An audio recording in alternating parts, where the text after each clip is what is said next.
یہ دوسری آیت کریمہ ہے سورۃ النساء سے، جو آپ حضرات کے سامنے تلاوت کی گئی ہے۔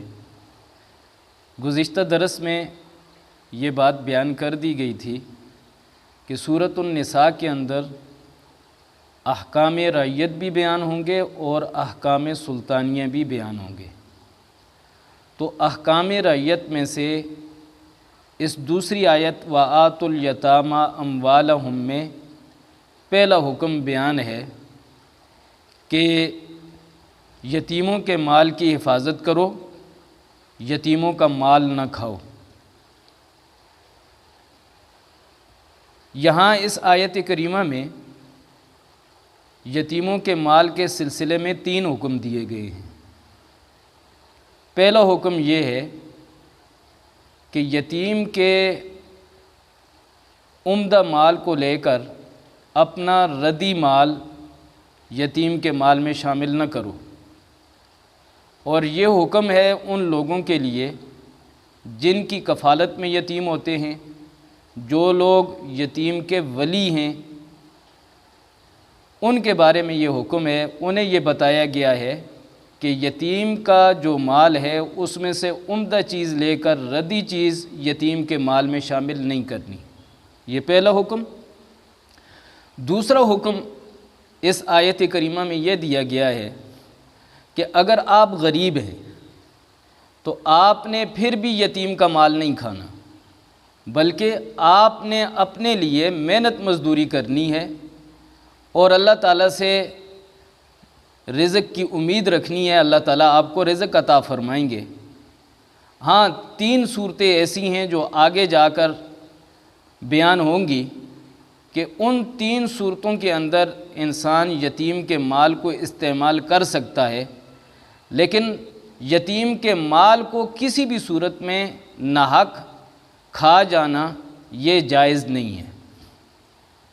اور تیسرا حکم یہ دیا کہ یتیم کے مال کو ہڑپ کرنے کے لیے، اس کے مال کو کھانے کے لیے، یتیم کے مال کو اپنے مال کے ساتھ مکس کر کے کھانا یہ بھی جائز نہیں ہے۔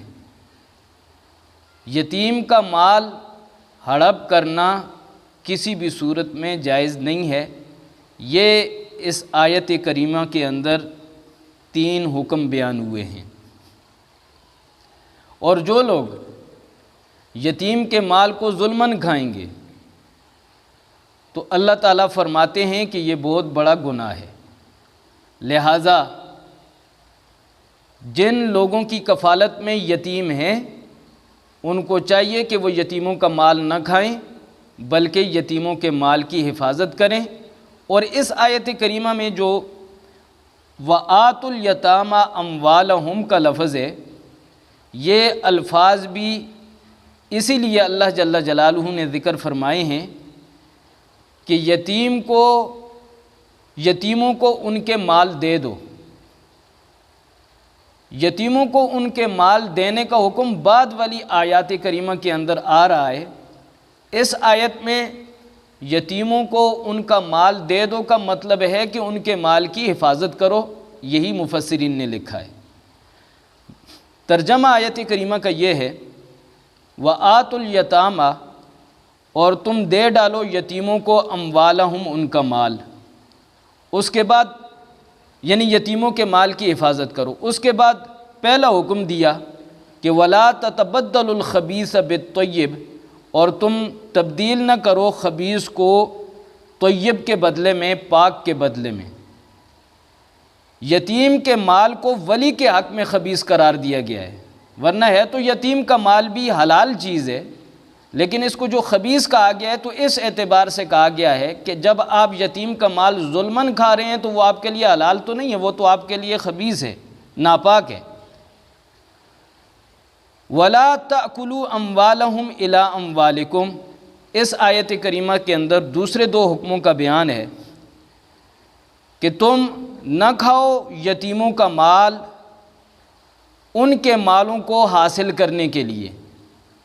یہاں اِلیٰ أَمْوَالِكُمْ سے پہلے وصول اموالکم، وصول کا لفظ مضاف ہے جو کہ معذوف ہے، کہ تم یتیموں کا مال حاصل کرنے کے لیے ان کا مال نہ کھاؤ، یہ دوسرے حکم کی طرف اشارہ ہے کہ اگر آپ غریب بھی ہیں تو آپ یتیموں کا مال نہیں کھا سکتے۔